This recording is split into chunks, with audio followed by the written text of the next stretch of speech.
Hello friends. Railway group D में 2018 में पूछे गए केमिस्ट्री के वे न्यूमेरिकल प्रश्न, जिससे कुछ थ्योरी भी कभी कभी एग्जामिनेशन में आती है और आते रहती है, हम उनको भी करेंगे। और बेसिकली अभी का जो क्लास होगा वो केमिस्ट्री के न्यूमेरिकल्स का होगा, जो रेलवे के ग्रुप डी में पूछा गया है। तो चलिए शुरू करते हैं अपने क्लास के सेशन को। अपना पहला प्रश्न क्या है उसको देखते हैं। अपना पहला प्रश्न है कि सोडियम कार्बोनेट का आणविक भार क्या है, मॉलिक्यूलर वेट क्या है सोडियम कार्बोनेट का। देखो पहले तो फार्मूला जानो कि सोडियम कार्बोनेट का फार्मूला होता है Na2CO3। दूसरी चीज़ आपको ये जाननी होती है कि सोडियम का वजन कितना होता है, मॉलिक्यूलर वेट या एटॉमिक वेट कितना होता है। तो बेसिकली सोडियम का एटॉमिक वेट जो होता है वो होता है 23। चूंकि यहाँ पे सोडियम के दो मॉलिक्यूल है तो करेंगे 23 मल्टीप्लाई 2। कार्बन के एक मॉलिक्यूल है और कार्बन का एटॉमिक वेट होता है 12, और ऑक्सीजन के 3 है तो यहाँ पर ऑक्सीजन का एटॉमिक वेट होता है 16। चूंकि यहाँ पर टोटल 3 है तो गुना करेंगे 3। ओवरऑल कैलकुलेशन करेंगे तो 23 गुना 2 होता है 46, 12 का हो गया 12 और 16 तिया होता है 48। और जब इन सब को जोड़ेंगे देन यू विल गेट 106। मतलब इस प्रश्न का सही जवाब है 106। तो सोडियम कार्बोनेट का आणविक भार क्या है, मॉलिक्यूलर वेट कितना है, 106 है। देखो इस प्रकार के प्रश्न हमेशा रेलवे ग्रुप डी में पूछे जाते हैं। ये रेलवे ग्रुप डी के सबसे पसंदीदा प्रश्न है। आप बने रहिए अंत तक, हम इन सब प्रश्नों को आपको सिखाएंगे और ऐसे ऐसे बहुत सारे प्रश्न अभी आने शेष हैं। बढ़ते हैं अगले प्रश्न पर। अब अपना अगला प्रश्न जो है वो एक अलग मेथड पे है, जो रेलवे के ग्रुप डी एग्जाम में पूछा गया। वो ये है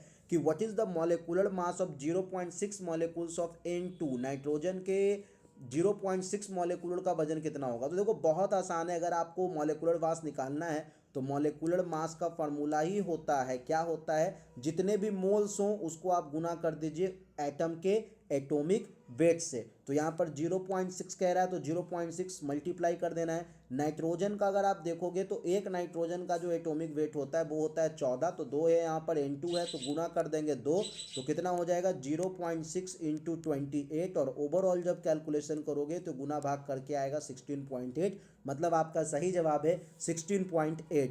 बढ़ते हैं अपने अगले प्रश्न की ओर। अपना अगला प्रश्न क्या कह रहा है कि how much molecule present in CaOH का होल ट्वाइस। तो बहुत आसान सवाल है, कितने मॉलिक्यूल प्रेजेंट है। तो कैल्शियम तो एक आपको दिख रहा है, यहाँ पे ऑक्सीजन और हाइड्रोजन दो हैं, और ये दो का कितना मॉलिक्यूल है तो बाहर में लिखा हुआ है 2, तो 2 गुना 2 जब करोगे तो ये हो गया 1 + 4 बराबर 5। मैं फिर से समझा रहा हूँ, ध्यान से समझिए। कह रहा है CaOH का होल ट्वाइस। देखो क्या है, तो ये OH तो दो अपने आप में है ना, और दो इनके मॉलिक्यूल, तो 2 गुना 2 तो 4 हो गए, और कैल्शियम पहले से एक है तो 1 + 4 कितना हो जाएगा 5। इसका सही जवाब है ऑप्शन सी, मतलब 5।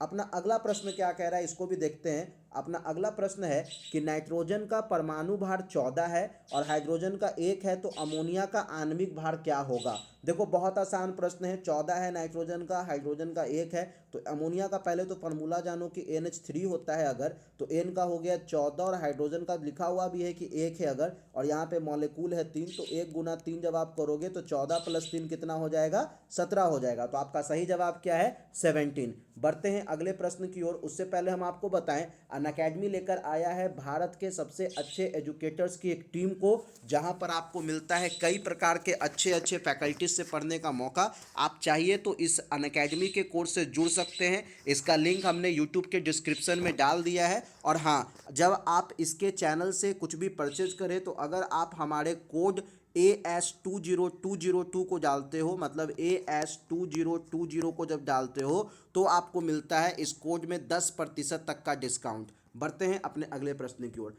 अपना अगला प्रश्न है कि the gram equivalent weight of oxygen जितना। देखो ग्राम इक्विवेलेंट दे दिया है, डेंसिटी भी दे दिया है, पूछ रहा है मॉलिक्यूलर वॉल्यूम क्या होगा। तो मॉलिक्यूलर वॉल्यूम या वॉल्यूम का तो ऐसे भी आप फार्मूला जानते हो, वॉल्यूम इक्वल टू क्या होता है, मास अपॉन डेंसिटी। तो मास तो 32 दिया है और डेंसिटी कितना दिया हुआ है 1.429, और जब आप इसको ओवरऑल काटोगे तो आपका जो सही जवाब है वो आएगा 22.4 लीटर। बढ़ते हैं अगले प्रश्न की ओर। अपना अगला प्रश्न है कि SO2 के 0.6 अणु में कितना सल्फर मौजूद होता है। तो देखो बहुत ही आसान सवाल है। देखो कितना क्या कह रहा है पहले समझिए, एक मोल जो होता है वो बराबर होता है 0.622 इंटू 10⁻23 के। अभी इसमें क्या बोल रहा है कि 0.6 मॉलिक्यूल को निकालना है, तो इसको आप किससे मल्टीप्लाई कर दोगे, 0.6 मॉलिक्यूल से मल्टीप्लाई कर दोगे। और जब आप 0.6 को इससे मल्टीप्लाई कर दोगे तो आपको जो आंसर मिलेगा वही होगा इस प्रश्न का सही जवाब। अभी क्या है कि 23 के होता है और जब आप इसको गुना करोगे तो आ जाएगा 0.3613 इंटू 10⁻23। आप देखो ऑप्शन में कोई भी ऐसा सवाल नहीं, जवाब नहीं दिया है। हम क्या करेंगे, 3 को एक डिजिट जब रिप्लेस करेंगे तो हो जाएगा 3.613, और जब एक डिजिट इधर रिप्लेस करेंगे तो यहाँ 23 से एक कम हो जाएगा और ये हो जाएगा 10⁻21। मतलब अपना सही ऑप्शन है ऑप्शन ए। बढ़ते हैं अगले प्रश्न की ओर। अपना अगला प्रश्न है कि 90 ग्राम पानी में H2O के कितने कण मौजूद हैं। तो पहले तो H2O का मॉलिक्यूलर वेट आप देखोगे तो 1 × 2 + 16, मतलब जोड़ जाड़ कर ये आ जाने वाला है 18। और 90 ग्राम पानी है ना, तो आप इसको निकालोगे तो वेट इक्वल टू क्या होता है, मोल इक्वल टू होता है वेट अपॉन मॉलिक्यूलर वेट। देखो ध्यान रखो, बहुत इंपॉर्टेंट फार्मूला बता रहे हैं। Mole is equal to weight upon molecular weight. Weight कितना दिया है 90 ग्राम और मॉलिक्यूलर वेट कितना निकाला आपने 18 ग्राम, और जब काटोगे तो आपको आ जाने वाला है 5, मतलब सही जवाब है ए। देखो इस प्रकार के जो प्रश्न है वो बार बार एग्जामिनेशन में पूछे जाते हैं। आप देखो अभी हम जितने भी प्रश्न करवा रहे हैं वो सब ग्रुप डी वगैरह में पूछे गए हैं, ठीक है। अपना अगला प्रश्न क्या है कि हु इंट्रोड्यूस द वर्ड मोल। अभी 3 मोल की मैंने चर्चा की थी। एक मोल बराबर 6.022 इंटू 10⁻23 के होता है। मैंने बताया कि एक मोल जो होता है वो सारे के सारे एलिमेंट्स में भी होते हैं। तो किसने इस टर्म मोल को दिया है, तो सही जवाब है ओसवाल्ड। ओसवाल्ड ने मोल शब्द को दिया है और मोल के बारे में ओसवाल्ड ने भी बताया है। हम बात कर रहे हैं अब अपने एक विज्ञान और जीके जीएस की पैकेज की, जो हमारी टीम ने बनाया है। ये एक प्रकार का ई बुक से 7 बुक का कलेक्शन है, जिसको हम लोगों ने नाम दिया है ब्रह्मास्त्र। ये ब्रह्मास्त्र इसलिए है क्योंकि ये प्रश्न रेलवे ग्रुप डी में सबसे अधिक बार पूछे गए हैं और हम लोगों ने इसका कलेक्शन बहुत ही सूझबूझ के साथ किया है। मतलब कि ये प्रश्न आगे के एग्जामिनेशन में भी पूछे जाएंगे, इस बात की गारंटी तो है ही, श्योरिटी भी है कि ये प्रश्न आपको काम करेंगे। इसमें लगभग 4000 प्रश्नों का संग्रह किया गया है और ये आपको देगा, बहुत ही मदद करेगा ये आपके अपने कोर्स में। अपना अगला प्रश्न क्या कह रहा है कि सोडियम के 69 ग्राम मात्रा में कुल 3 मीटर सोडियम होता है, कुल 3 लीटर सोडियम होता है। तो बताइए सोडियम का आणविक द्रव्यमान क्या है। देखो बहुत आसान है, कितना दिया हुआ है, तो 69 ग्राम दिया हुआ है। कितने मोल है, तो 3 मोल है। तो 3 को जब आप 69 से काटोगे तो आपका सही जवाब हो जाएगा 23, ठीक है। तो यही है अपना इस प्रश्न का सही जवाब। बढ़ते हैं अगले प्रश्न पर। अपना अगला प्रश्न है कि what will be the total weight of 10 mole of CO2। तो 10 मोल CO2 का वजन कितना होने वाला है। तो बेसिकली 10 मोल CO2 का वजन आप कर लो 10, और कार्बन का होता है कितना, कार्बन का होता है 12, और ऑक्सीजन का हो जाएगा 16 × 2, मतलब गुना करोगे तो हो जाएगा 10 × 44, और ओवरऑल आंसर होगा 440। यही है आपके प्रश्न का सही जवाब।